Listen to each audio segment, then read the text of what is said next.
మాట్లాడుతున్నారు డాక్టర్ గారు? ట్రీట్మెంట్ చేస్తున్నారు, కోలుకుంటారు అని ఎదురు చూస్తుంటే ఇలాంటి వార్త చెప్పారేంటి? అంత క్రిటికల్ అని చెప్పుంటే అప్పుడే హాస్పిటల్కి తీసుకెళ్ళి ఉండేవాళ్ళం కదా. అప్పుడంత టైం లేదు మేడం. హాస్పిటల్కి తీసుకెళ్లేలోగా ఏదైనా జరగచ్చు. అందుకే ఇక్కడే ట్రీట్మెంట్ స్టార్ట్ చేశాం.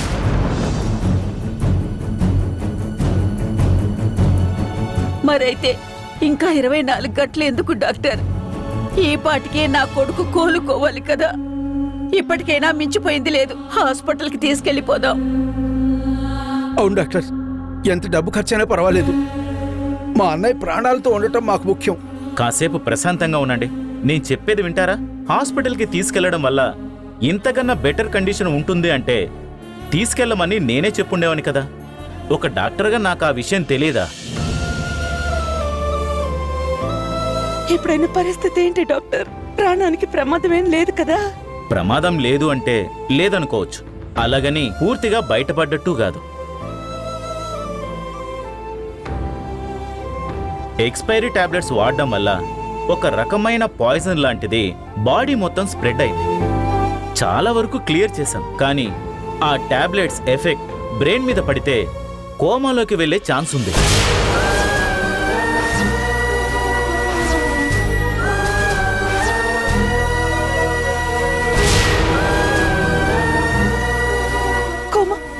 కోమాకి వెళ్ళిపోవడం ఏంటి డాక్టర్? అయినా ఈ ఆపద నుంచి బయటపడాలి, ఎలాగైనా బయటపడాలి. మీరు ఏదో ఒకటి చేయండి డాక్టర్, ప్లీజ్. మేడం, మీరు కంగారు పడకండి. ఖచ్చితంగా కోమాలోకి వెళ్తారని చెప్పడం లేదు కదా, ఉన్న ఛాన్సెస్ గురించి చెప్తున్నా. ఏదైనా 24 గంటల వరకు వెయిట్ చేయాల్సిందే. ఆ తర్వాతైనా కోమాలోకే వెళ్ళాలి డాక్టర్. కోలుకుంటే అమ్మ రాధని క్షమించేస్తుంది. నాన్న ఎంత సీరియస్ కండిషన్లో ఉంటే రాధ చేసిన పని అంత పెద్ద క్రైమ్ అవుతుంది. అప్పుడే రాధని ఇంట్లో నుంచి బయటకు గెంటడం కుదురుతుంది. ఆయన కోలుకునే వరకు మా నర్స్ ఇక్కడే ఉంటుంది, అబ్జర్వ్ చేస్తూ ఉంటుంది. సిస్టర్, ఎవ్రీ 1 అవర్కి ఇంజెక్షన్ ఇవ్వు. సైలెన్స్ మారుస్తూ ఉండు. ఏదైనా ప్రాబ్లం ఉంటే వెంటనే నాకు కాల్ చేయి. అలాగే డాక్టర్. నేను వస్తానండి.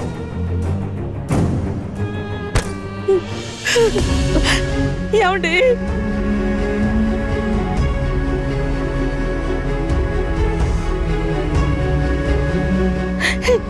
ఒరే వాసు, నాన్న. ఒక్కసారి కళ్ళు తెరవండి. వాసు, బావగారు. ఏమండి? మీరు ఇలాగే కోమాలోకి వెళ్ళిపోండి నాన్న. కనీసం రాధని ఇంట్లో నుంచి బయటకు పంపించేంత వరకైనా మీరు కోమాలోనే ఉండండి. ఒక్కసారి ఇంట్లో నుంచి బయటకు వెళ్ళాక తిరిగి రాకుండా నేను చూసుకుంటా. అమ్మా,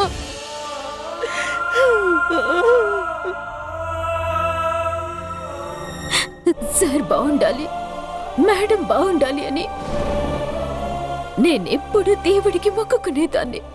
అలాంటిదే నా చేతుల మీదుగా ఎలా జరగడం ఏంటి? కర్మ కాకపోతే డాక్టర్ గారు చెప్పేదంతా వింటుంటే నాకు భయంగా ఉంది మనోహర్. సరికేమీ కాదు కదా? ఏం కాదు రాదా, 24 గంటల్లో కోలుకుంటారు చూడు. మనోహర్, ఒక్కసారి సార్ని చూడాలనుంది, వెళ్దామా? వద్దు రాదా, ఇప్పుడు వాళ్ళు ఎంతో బాధలో ఉన్నారు. నీ మీద అంతకన్నా ఎక్కువ కోపంతో ఉన్నారు. నువ్వు అక్కడికి వెళ్తే వాళ్ళు ఆవేశపడ్డం, నువ్వు నానా మాటలు అనిపించుకోవడం తప్ప అక్కడేం ప్రయోజనం ఉండదు. సార్ కోలుకునే వరకు ఎంత దూరంగా ఉంటే అంత మంచిది.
అబ్బా ఆకలి దంచేస్తుంది.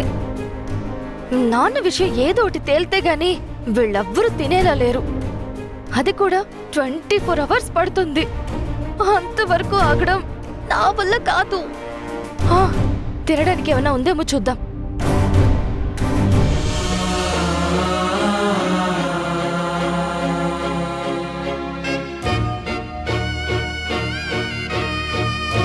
భగవంతుడా, నా కొడుక్కి త్వరగా నయమయ్యేలా చూడు స్వామి.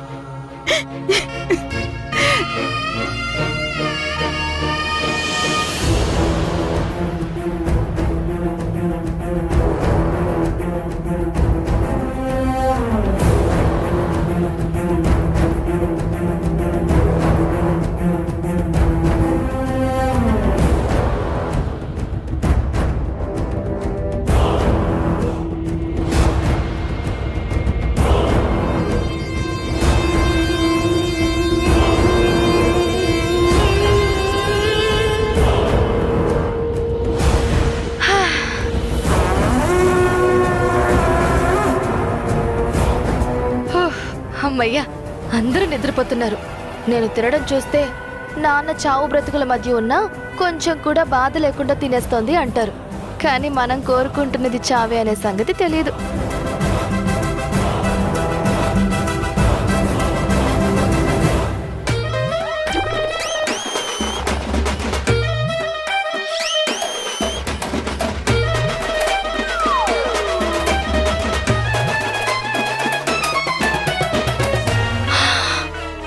వంటే చెయ్యలేదా వీళ్ళు? పొద్దున్నుంచి ఏడవడానికే సరిపోయింది. ఇంక వంట ఏం చేస్తారు? కానీ ఆకలి తట్టుకోవడం మన వల్ల కాదే. ఏం చేయాలి?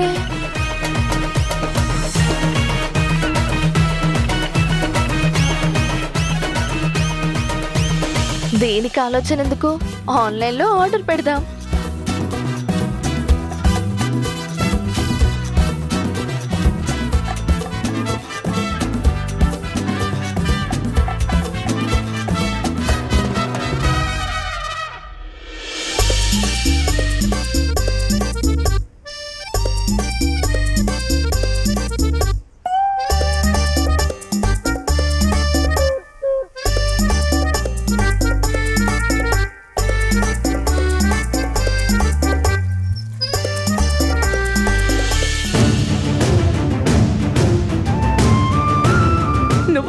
నా కూతురు లాంటి దానివే అని నీకు అవకాశం ఇస్తే మందుకి బదులు విషాన్ని ఇస్తావా?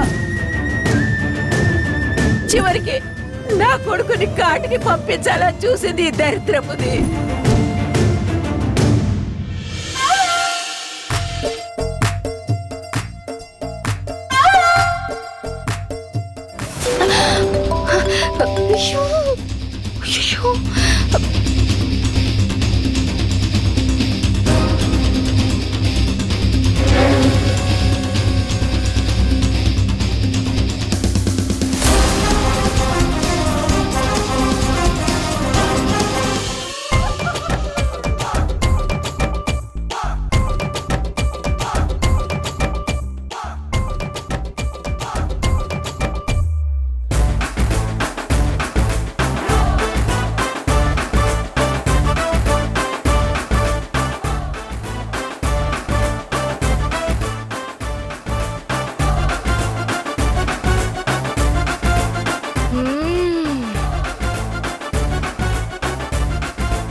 కారం ఎక్కువ వేసేసాడు.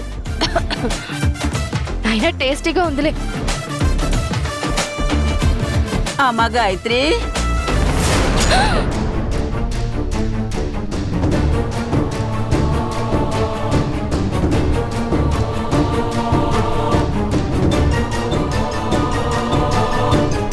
ముసలిదానికి దొరికిపోయా. అయినా ఎంత ఆకలిగా ఉంటే మాత్రం అంత కంగారిందుకే, తలుపేసుకుని చావచ్చు కదా. గాయత్రి, ఏం చేస్తున్నావమ్మా ఇక్కడ? ఈ ముసలిదేంటి నా మొహాన్ని ఇలా చూస్తుంది?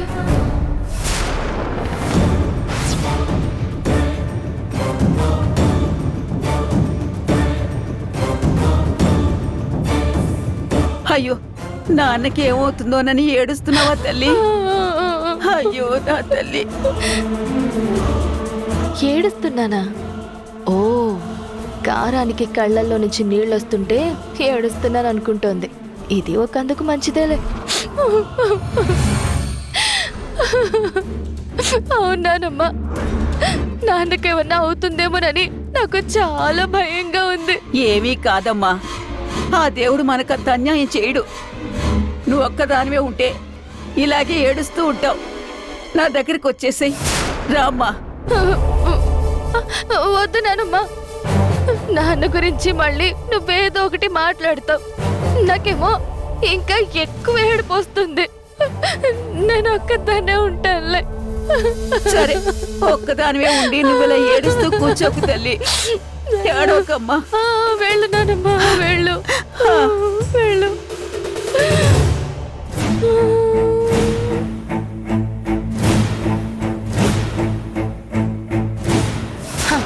పిచ్చి ముసల్ది, నేను ఏడుస్తున్నాను అనుకుంటోంది. నేనెందుకు ఏడుస్తాను? ఆ రాధని ఏడిపిస్తాను గాని. అయినా డాక్టర్ 24 అవర్స్ చూడమరకపోతే గంటో 2 గంటల్లో తేల్చేస్తుంటే బాగుండేది కదా. ఈలోగా నాన్న స్పృహలోకి రాకూడదు. డాక్టర్ చెప్పినట్టు కోమాలోకి వెళ్ళిపోవాలి. బిర్యానీ.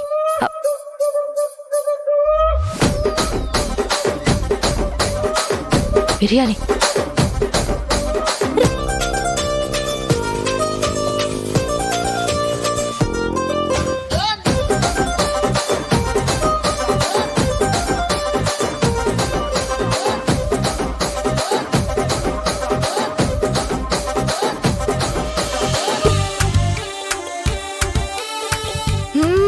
ఎంత బాగుందో!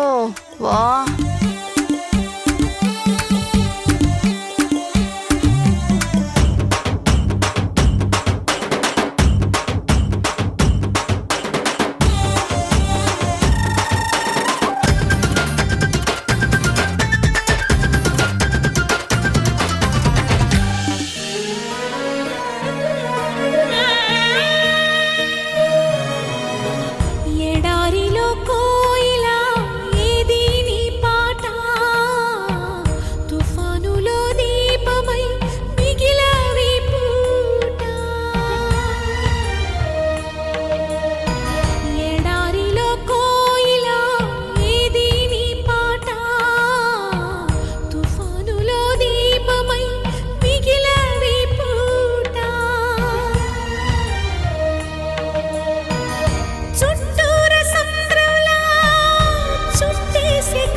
మన్నించయ్యా, తప్పు మన్నించయ్యా, మంచోళ్ళకే అన్ని కష్టాలయ్యా. మహారాజయ్యా, మహారాజయ్యా, మహారాజయ్యా, మహారాజయ్యా. రాతలు నీ చేతితో మార్చావయ్యా. మిమ్మల్ని ఇలా చూసి తట్టుకోలేకపోతున్నాను సార్. దీనికి కారణం నేనేనని అందరూ అంటున్నారు. నేను కావాలని చేశానంటున్నారు. మీరు మాకు ఆశ్రయం ఇచ్చారు సార్. అవసరమైన ప్రతిసారి మాకు అండగా నిలబడ్డారు, ప్రేమని పంచారు. మీకోసం అవసరమైతే ప్రాణాలు ఇచ్చేస్తాను, కానీ ప్రాణాలు తీసే పని చేస్తాను సార్. మేడం గారు కూడా ఏవేవో మాటలు అనేశారు. మిమ్మల్ని ఈ పరిస్థితిలో చూసిన బాధలు అలా అనుంటారని నాకు తెలుసు. అయినా సరే ఒక్కొక్క మాట వింటుంటే ప్రాణం పోయినట్టు అనిపించింది సార్. నాకు అమ్మా నాన్నలు ఎలా ఉంటారో తెలియదు సార్.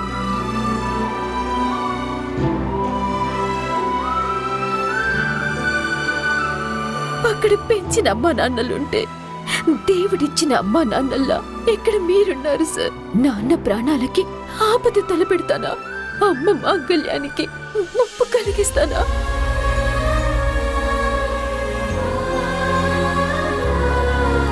నేనేది కావాలని చేయకపోయినా నా చేతులతో మీకు మందులిచ్చాను కాబట్టి ఎలాంటి శిక్షకైనా సిద్ధమే సార్ నేను. కానీ మీకేదైనా జరిగితే మాత్రం నాకంతకన్నా పెద్ద శిక్ష మరొకటి ఉండదు.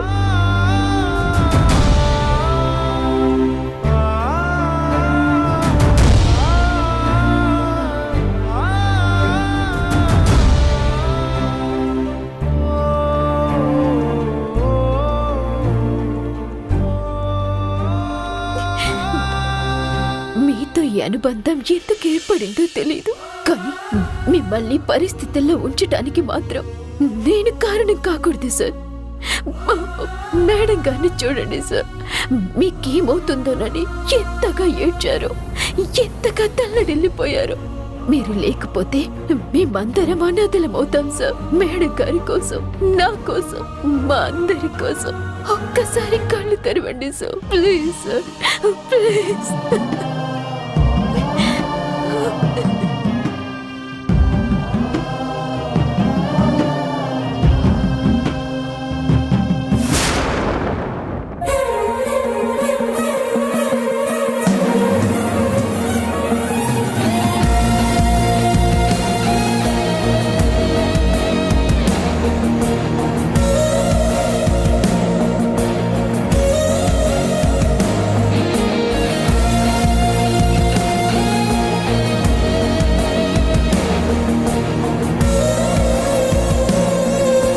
ఏమండి, ఏమండి?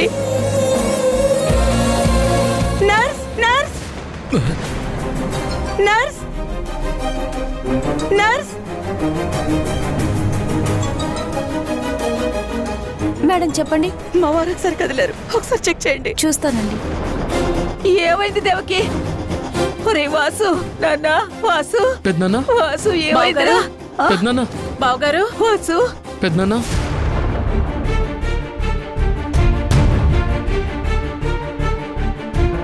రాధా రాధా, విన్నావా? మేడం ఏదో క్యాకేశారు. సార్ స్ప్రేలోకి వచ్చారు మనోహర్. అవునా? అవును. నువ్వు ఎంత వద్దన్నా సార్ని చూడకుండా ఉండలేకపోయాను. చూడ్డానికని వెళ్ళాను. అప్పుడు సార్లో కదలికొచ్చింది. మేడం లేస్తారేమో అని వచ్చేసాను. పూర్తిగా మెలకు వచ్చిందో లేదో వెళ్ళి చూద్దామా? వద్దొద్దు, ఇప్పటికే చాలా పెద్ద సాహసం చేసావు, కానీ ఆగు, కాసేపట్లో తెలిసిపోతుంది కదా. లేదు, నేను సార్ని చూడాలి. రాధా ఆగు, రాధా. రాధ కావాలని చేసిందని అనుకోవట్లేదు. అందుకే ఇంకా ఇంట్లో ఉంచుకుంది. ఆ కోపం పోయిందనుకో, మళ్ళీ ఇద్దరు ఒక్కటైపోతారు. నో, అలా జరగడానికి వీల్లేదు. రాధ మళ్ళీ దేవకికి దగ్గర కావటానికి ప్రయత్నిస్తూనే ఉంటుంది. ప్రతి ప్రయత్నానికి నువ్వు అడ్డుపడాలి. రాధతో మాట్లాడాలన్నా తన మొహం చూడటానికి కూడా ఇష్టపడకుండా చెయ్యాలి. ఇప్పుడు వచ్చిన గ్యాప్ని అదే శాశ్వతం అన్నట్టు చేయాలి. లేదంటే మళ్ళీ దగ్గరైపోతారు. అది మాత్రం జరగనివ్వను మేడం.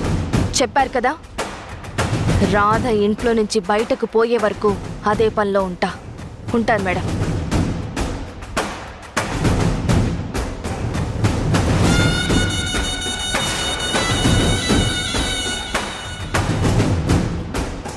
మనోహర్ హా? మనోహర్ రాధా నేను చాలా హ్యాపీగా ఉన్నాను. సార్ కలా జరిగినప్పటి నుంచి గత 24 గంటలుగా మేడం పచ్చి మంచినీళ్ళు కూడా తాగలేదు. అలాంటిది నా గడుసరితనం ఉపయోగించి మేడం చేత భోజనం చేసేలా చేశాను. నాకు చాలా సంతోషంగా ఉంది.